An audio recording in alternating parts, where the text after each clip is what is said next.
স্ক্যানারে দেবরাজ তোলাবাজি মামলার সব তথ্য এফআইআর কপি সংগ্রহ, সব তথ্য দিল্লির সদর দফতরে পাঠালো কলকাতার ইডি দফতর। অনুপ প্রতিনিধি আমাদের সঙ্গে রয়েছেন। অনুপ, তাহলে বড়সড় কোনো পদক্ষেপের পথে হাঁটছে ইডি?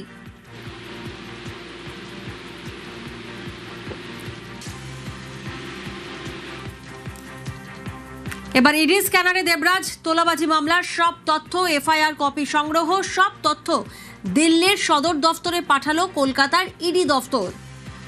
তোলাবাজিতে কত টাকা লেনদেন সেই সংক্রান্ত তথ্য ইতিমধ্যে দুটি মামলার ক্ষেত্রেই ইসিআইআর হয়েছে। অনুপ প্রতিনিধি আমাদের সঙ্গে রয়েছেন। অনুপ, দুটি মামলার ক্ষেত্রে ইসিআইআর হয়েছে, দিল্লির সদর দফতরে সব তথ্য পাঠালো কলকাতার ইডি দফতর। সেক্ষেত্রে আমরা কি বলতে পারি যে বড়সড় কোনো পদক্ষেপ নিতে চলেছে ইডি? একেবারে ইডির পক্ষ থেকে বড়সড় পদক্ষেপ নিতে চলেছে এমনটাই বলা যায়। তার কারণ সব্যসাচী দত্ত মামলা ও দেবদাস চক্রবর্তী মামলা, এই দুটি তোলাবাজি মামলার ক্ষেত্রে কিন্তু ইডির পক্ষ থেকে প্রথমে ইসিআইআর করা হয়েছিল দিল্লির যখন সবুজ সংকেত আসে সেই নির্দেশে। এর পরবর্তী ক্ষেত্রে দুটি মামলার ক্ষেত্রে কিন্তু যে লেনদেন সংক্রান্ত তথ্য, এই সমস্ত তথ্য ইতিমধ্যেই ইডি সদর দপ্তর দিল্লি সেখানে পাঠানো হয়েছে। এবং দুটি ক্ষেত্রে পুলিশের পক্ষ থেকে যে এফআইআর করা হয়েছিল সেই এফআইআর এর কপি থেকে শুরু করে প্রত্যেকটি বিষয় পাঠানো হয়েছে। এবং দিল্লির সদর দপ্তরে মূলত পাঠানো হয়েছে কিভাবে কত টাকার লেনদেন হয়েছিল, কিভাবে টাকা তোলা হয়েছিল, এই যাবতীয় তথ্য কিন্তু ইডি সদর দপ্তর সেখানে কলকাতা অফিসারদের পক্ষ থেকে পাঠানো হয়। দিল্লির সবুজ সংকেত আসার পরেই কিন্তু বড়সড় পদক্ষেপ নিতে চলেছে ইডির পক্ষ থেকে এই দুটি মামলা, অর্থাৎ দেবদাস চক্রবর্তী মামলা এবং সব্যসাচী দত্ত মামলার ক্ষেত্রে। কারণ ইডির পক্ষ থেকে আগে থেকেই যখন ইসিআইআর ইতিমধ্যেই করা হয়েছে, কিন্তু পরবর্তী কি পদক্ষেপ হবে দিল্লি থেকে যখন সবুজ সংকেত দেবে তারপরে বড়সড় পদক্ষেপে নামতে চলেছে ইডি আধিকারিক। একেবারেই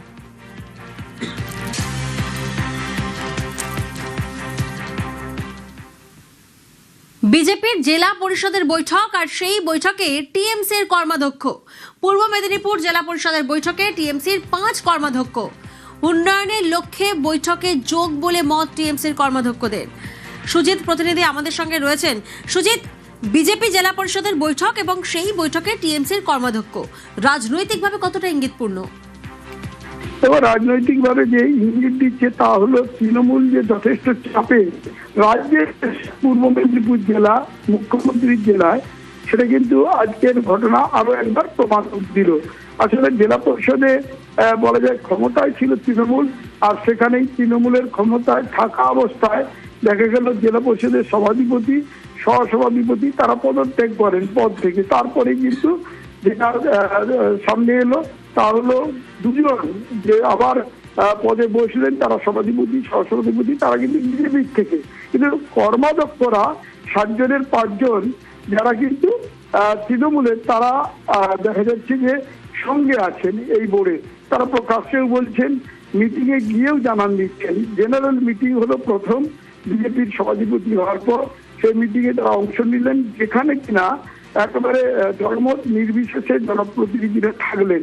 সাংসদ বিজেপির, বিধায়ক বিজেপির, সভাধিপতি বিজেপির, কিন্তু যারা কর্মাধ্যক্ষ তারা তৃণমূলের।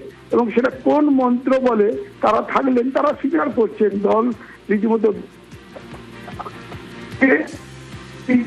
হয়, তাহলে কিন্তু ঊর্ধ্বে উঠতে হবে। এবং